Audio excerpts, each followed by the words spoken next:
Hello मेरे प्यारे प्यारे students, friends and my YouTube family. दोस्तों, जैसा कि हमारा ये जो सीरीज़ है इकोनॉमिक्स का चैप्टर वाइज जो मैंने आपको कहा था 12th क्लास का इकोनॉमिक्स का, तो इकोनॉमिक्स के 12th क्लास में जो मैक्रो इकोनॉमिक्स का जो पार्ट है उसके फर्स्ट चैप्टर का डिस्कस उसके बारे में हमने प्रीवियस वीडियोज़ में कर लिया है। आज हम स्टार्ट करेंगे हमारा सेकेंड चैप्टर। तो सेकेंड चैप्टर स्टार्ट करने से पहले मैं उम्मीद करता हूं कि आपको जो फर्स्ट चैप्टर के जो 2-3 टॉपिक्स थे, जैसे scope and significance of macro economics था उसका लास्ट टॉपिक, उसमें मीनिंग भी था मैक्रो इकोनॉमिक्स का। हमने माइक्रो के बारे में भी डिस्कस किया, मैक्रो के बारे में भी डिस्कस किया। अब हम नया चैप्टर सेकेंड चैप्टर स्टार्ट करने जा रहे हैं। तो सेकेंड चैप्टर का जो नाम है, the name of the second chapter is some basic concept of macro economics. तो इसमें मेरा जो ये हमारा सबसे पहला टॉपिक है वो टॉपिक है classification of goods. Classification of goods, ठीक है। तो क्लासिफिकेशन ऑफ गुड्स का अगर हिंदी में बताया जाए तो क्लासिफिकेशन का अर्थ होता है वर्गीकरण। उनको वर्गीकरण करना, मैंने उसको डिवाइड करना, अलग अलग पार्ट्स में समझना या बताना, ठीक है। और गुड्स मतलब होता है वस्तु। अब यहाँ पर सबसे पहले इस गुड्स के डिस्कस करने से पहले, इन सभी गुड्स के पार्ट्स को डिस्कस करने से पहले मैं चाहता हूँ कि ये डिस्कस पहले कर लें कि गुड्स क्या होता है, वस्तु क्या होता है। तो वस्तु वो होते हैं जो हमें रोजमर्रा की जिंदगी में, डेली लाइफ में हम इस्तेमाल करते हैं, हम यूज करते हैं, वो गुड्स होते हैं, ठीक है। अब उन गुड्सों का अगर वर्गीकरण किया जाए, उसका क्लासिफिकेशन किया जाए, तो वो हमने यहाँ देखा है, हमारे सिलेबस में भी है, हमारे बुक में भी है। तो देख सकते हैं कि सबसे पहले क्लासिफिकेशन ऑफ गुड्स में final goods, intermediate goods, consumption goods and capital goods. अब एक एक करके इनको समझते हैं, फिर इसके डेफिनेशन या मीनिंग को देखेंगे। देखिए, तो फाइनल गुड्स किसको बोलते हैं? Final goods are those goods which are cross the boundary line of the production. जो goods boundary line of production का, मतलब उत्पादन की विधि का या उत्पादन की प्रक्रिया का, प्रोडक्शन के प्रोसेस को क्रॉस कर चुका है, वो फाइनल गुड्स होता है। जैसे कि एग्जाम्पल आप देख सकते हो, जैसे बिस्किट का पैकेट बन के तैयार है, आप सीधे हमें उसे कंज्यूम करना है। उसी तरह कुछ भी चीज जो आप डायरेक्ट यूज करते हैं, जो फाइनल है, बिल्कुल आप रेडी टू यूज है। रेडी टू यूज मतलब क्या? कंज्यूमर जिसको यूज करने के लिए तैयार है, आप सीधे उसको खरीदना है और यूज करना है, बस खत्म हो गया फाइनल गुड्स। इंटरमीडिएट गुड्स क्या होता है? जो intermediate goods are those goods जो अभी बाउंड्री लाइन, प्रोडक्शन के बाउंड्री लाइन को क्रॉस नहीं किया है, अभी प्रोडक्शन हो ही रहा है। सच है, उसको जैसे बोल सकते हैं रॉ मटेरियल के फॉर्म में है, रॉ मटेरियल के प्रोसेस में। जैसे आप अभी हम बिस्किट की बात कर रहे थे, तो बिस्किट की बात करें तो जैसे बिस्किट बनाने के लिए हमें क्या चाहिए? आटा चाहिए, मैदा चाहिए, सॉल्ट चाहिए, जो भी रिफाइन चाहिए या जो भी होता है, और भी जो इंग्रीडियंट्स है वो सारा चीज है। वो सारे चीज क्या है? इंटरमीडिएट गुड्स है, अभी वो प्रोसेस में है, अभी बिस्किट बनकर तैयार हुआ नहीं है। तो वो इंटरमीडिएट गुड्स वो गुड्स होते हैं जो अभी प्रोसेस में है, प्रक्रिया में है, अभी बाउंड्री लाइन को क्रॉस नहीं किया, मतलब बिल्कुल तैयार नहीं हुआ है, तो वो इंटरमीडिएट गुड्स होता है। अच्छा, यहां पर एक चीज मैं ऐड करूंगा। तो इंटरमीडिएट गुड्स, कुछ इंटरमीडिएट गुड्स ऐसे होते हैं जो last use of the goods के से पता चलता है। जैसे अगर मिल्क है, दूध है, अगर कोई व्यक्ति हाउस होल्ड उसको खरीदता है, दूध को, मिल्क के पैकेट को या मिल्क को यूज करता है, तो वो उसके लिए डायरेक्ट यूज है, मतलब फाइनल यूज है। जैसे दूध खरीद के लाया, चाय बना के पी ली, या दूध पी लिया, या खीर बना के खा लिया, जो भी कुछ है बना के खा लिया, यूज कर लिया, तो वो हो जाएगा फाइनल गुड्स। लेकिन अगर इसी दूध को अगर इंटरमीडिएट गुड्स तब कहेंगे जब कोई, जैसे कोई मिठाई वाला, हलवाई या कोई शॉपकीपर जो इसको प्रोडक्शन करेगा, जैसे दूध से खोया बनाएगा, पनीर बनाएगा, रसगुल्ले बनाएगा, या जो भी कुछ दूध के प्रोडक्ट्स हैं, मिल्क के प्रोडक्ट हैं बनाएगा, तो वो इंटरमीडिएट गुड्स कहलाएगा, ठीक है। इससे हमें ये पता चलता है कि last use of the goods क्या है। अब यहाँ थोड़ा चमक रहा होगा, बट फिर भी मैं कोशिश करता हूं आपको दिखाऊं। ये देखिए, ये है कंजम्पशन गुड और ये है कैपिटल गुड्स। कंजम्पशन गुड्स का अर्थ क्या होता है? कंजम्पशन गुड्स का मतलब क्या? इसके दूसरा नाम भी है कंज्यूमर गुड्स भी हम कहते हैं, जो कंज्यूमर के द्वारा यूज किए जाते हैं, जैसे डायरेक्ट यूज किया जा सकता है, वो कंज्यूमर गुड्स है। कंजम्पशन मतलब खरीद के सीधे खाना है, खरीद के मतलब सीधे यूज करना है, खाने की चीजें खाना है, यूज करने का यूज करना है। तो कंजम्पशन गुड्स वो होगा जो डायरेक्ट यूज करने के लिए तैयार है, मतलब रेडी टू यूज है, वो कंजम्पशन गुड्स। अभी थोड़ी देर पहले उसके एग्जांपल हमने देखे थे। कैपिटल गुड्स क्या होता है?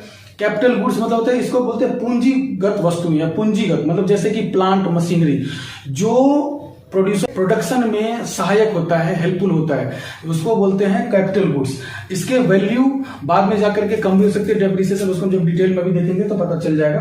तो कैपिटल गुड्स का मतलब क्या हो गया, वो goods, capital goods are those goods which can be used as the production method. Production method के लिए जैसे कि प्लांट, मशीनरी, ये सब चीजें हो सकता है कैपिटल गुड्स में। ठीक है दोस्तों, आगे बढ़ते हैं। आगे हमने जो अभी डिस्कस किया था उसमें हमारा था कंजम्पशन गुड्स।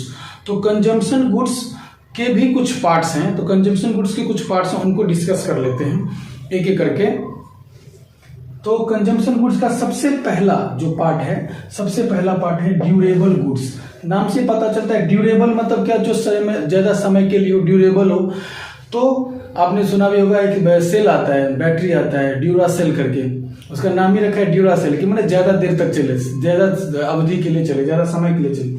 उसी से हमें ये बात का पता चलता है जो ड्यूरेबल गुड्स है वो गुड्स होते हैं जो सेवरल ईयर्स के लिए यूज करते हैं, जैसे टीवी, फ्रिज, इस तरह की चीजें, क्या कहते हैं, और भी जो इलेक्ट्रॉनिक गैजेट्स हैं जैसे, वो लंबे समय के लिए, जैसे गाड़ियों में भी ले सकते हो, कार वगैरह है, इस तरह की चीजें, वो क्या होते हैं, ड्यूरेबल गुड्स होते हैं। सेमी ड्यूरेबल, अब ड्यूरेबल का सेमी मतलब क्या, उससे छोटा, उससे कम, तो उसका इसका क्या होगा, वो सेवरल ईयर्स के लिए, मतलब 3 इयर्स 5 इयर्स 10 इयर्स के लिए होता है ड्यूरेबल गुड्स। और जो सेमी ड्यूरेबल होता है वो 1 ईयर के लिए होता है, या 1 ईयर से कम, या मोर देन 1 ईयर का हो सकता है, 1.5 ईयर का हो सकता है, ऐसा कह सकते हैं। जब आप इसका एग्जांपल समझोगे तो अपने आप पता चल जाएगा, जैसे क्लोथ्स, फर्नीचर्स, इस तरह की चीजें होती हैं, वो क्या होती है, सेमी ड्यूरेबल गुड्स होती है। नॉन ड्यूरेबल गुड्स, देखिए नॉन ड्यूरेबल गुड्स को 2 और नामों से भी हम जाना जा सकता है। एक होता है पेरिसेबल गुड्स और दूसरा होता है सिंगल यूजेस गुड्स। जैसे पेरिसेबल का मतलब जो जल्दी पेरिस हो जाए, जैसे सड़ जाए, गल जाए, जैसे बनानास हो गया, फ्रूट्स वगैरह हो गया, वो सिंगल यूज के लिए होता है। मिल्क वगैरह हो गया, पनीर वगैरह हो गया, जो सिंगल यूज के लिए यूज किया जाता होता है non durable goods. And last है जो कंजम्पशन गुड्स का जो लास्ट पार्ट है वो है नॉन मटेरियल गुड्स या और सर्विसेज। तो सर्विसेज क्या होता है, services is a non material goods which directly satisfy the human wants, उसको बोलते हैं सर्विसेज। अब जैसे देखिए सेवाएं, सर्विस को क्या बोलते हैं, सेवाएं। गुड्स एंड सर्विसेज, आप जब अगर कॉमर्स के अगर विद्यार्थी होंगे आप, तो कई जगह इकोनॉमिक्स पढ़ोगे तो गुड्स एंड सर्विसेज कई जगह आप जिक्र सुनोगे। तो सर्विसेज जहां आप इससे भी पता लगा सकते हो, जैसे GST, goods and services taxes है। तो सर्विसेज जो है, सर्विसेज मतलब सेवाएं, जैसे कि टीचिंग एक प्रोफेशन है, उसकी सेवाएं होती है, तो ये डायरेक्टली ह्यूमन को सेटिस्फाई करता है, उसके वांट्स को सेटिस्फाई करता है। जैसे कोई डॉक्टर है, जैसे कोई लॉयर है, तो इस तरह की चीजें जो डायरेक्टली सर्विसेज दे और उनके वांट्स को सेटिस्फाई करे, वो सर्विसेज में आता है। तो एक बार फटाफट रिकॉल कर लेते हैं। कंजम्पशन गुड्स के 4 पार्ट्स हैं, durable goods, semi durable goods, non durable goods, non material goods. इसमें 2 ऐसे हैं जिनके और अदर नेम है, जैसे कि नॉन ड्यूरेबल गुड्स को पेरिसेबल गुड्स के भी नाम से भी जानते हैं और सिंगल यूज ऑफ गुड्स के भी जानते हैं। नॉन मटेरियल गुड्स को सर्विसेज के नाम से जानते हैं। ये ड्यूरेबल वाला है, 1 ईयर से ज्यादा, more than 1 year, 2 year, 3, 5 years के लिए होता है। एग्जाम्पल के लिए टीवी, रेडियो वगैरह। और सेमी ड्यूरेबल क्या होता है, 1 ईयर तक के लिए, जैसे फर्नीचर, क्लोथ्स वगैरह हो गया। नॉन ड्यूरेबल होता है सिंगल यूज के लिए, जैसे पेरिसेबल गुड्स, जैसे फ्रूट्स वगैरह, मिल्क वगैरह, या जो एडेबल गुड्स वगैरह होते हैं वो। और नॉन मटेरियल गुड्स सर्विसेज में आता है, जो डायरेक्टली ह्यूमन वांट्स को सेटिस्फाई करता है। अब लास्ट बच गया capital goods. Classification of goods के जो लास्ट टॉपिक है वो है कैपिटल गुड्स, तो उनके बारे में थोड़ा सा आप जान लेते हैं। वो है कैपिटल गुड्स क्या होता है। तो कैपिटल गुड्स क्या होता है, capital goods are the fixed assets of the producer. जो प्रोड्यूसर होते हैं, जो प्रोडक्शन हाउसेस होते हैं, जो प्रोड्यूसर्स होते हैं, उन उत्पादनकर्ता होते हैं, उनके क्या होते हैं, ये फिक्स्ड एसेट्स होते हैं। फिक्स्ड एसेट्स होते हैं जैसे प्लांट एंड मशीनरी, ठीक है। और जो कैपिटल गुड्स होते हैं वो 2 चीजों के लिए यूज हो सकते हैं। प्रोड्यूसर के लिए दो कारण में यूज हो सकता है, 2 उपयोगी चीजें हो सकती है। इधर रिप्लेसमेंट ऑफ कैपिटल गुड्स, या तो कैपिटल स्टॉक को रिप्लेसमेंट करने के लिए कैपिटल गुड्स को बोले, और addition of the capital goods, या नए एडिशन कैपिटल स्टॉक्स में, अपने कैपिटल स्टॉक में नए गुड्स को ऐड करेंगे तो कैपिटल गुड्स का इस्तेमाल करेंगे प्लांट एंड मशीनरी में। तो प्लांट एंड मशीनरी जो है क्या होता है, कैपिटल गुड्स होता है, जो कि प्रोड्यूसर के लिए फिक्स्ड एसेट्स होता है, जो उनको प्रोडक्शन करने के लिए बहुत ही हेल्पफुल होता है।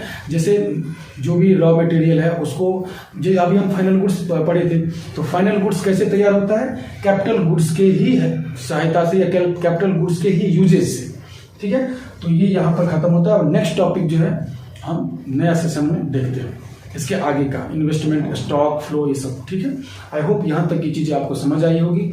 थैंक यू इतनी देर तक सुनने के लिए, समझने के लिए। और जहाँ भी कहीं भी कोई नई बातें और ऐड करनी है मुझे या कोई और नया टॉपिक रह रहा है तो प्लीज़ आप कमेंट बॉक्स में बोलिए, मैं ज़रूर उसमें ऐड करूँगा नए वीडियोज़ में। और जैसा कि लास्ट वीडियो में मैंने आपको बताया था, हमारे पास अभी रिसोर्सेज की थोड़ी कमी है। जो रिसोर्सेज है उनमें से ही हमारे जो बच्चे थे, जो हमसे जो नोइंग बच्चे हैं, स्टूडेंट्स हैं, जो इस बार बोर्ड के एग्जाम देने वाले हैं, उनके कहने से मैंने शुरू कर दिया है। बाकी आप देखते हैं, आप लोगों का साथ और सपोर्ट जैसे जैसे मिलता जाएगा मैं और आगे मेहनत करूँगा और आगे आपके लिए अच्छे से अच्छे रिसोर्सेज से मैं प्रोवाइड करने वीडियो प्रोवाइड करने की कोशिश करूँगा। थैंक यू सो मच इतना देर तक सुनने के लिए, समझने के लिए। जय हिंद। नेक्स्ट वीडियो में मिलते हैं।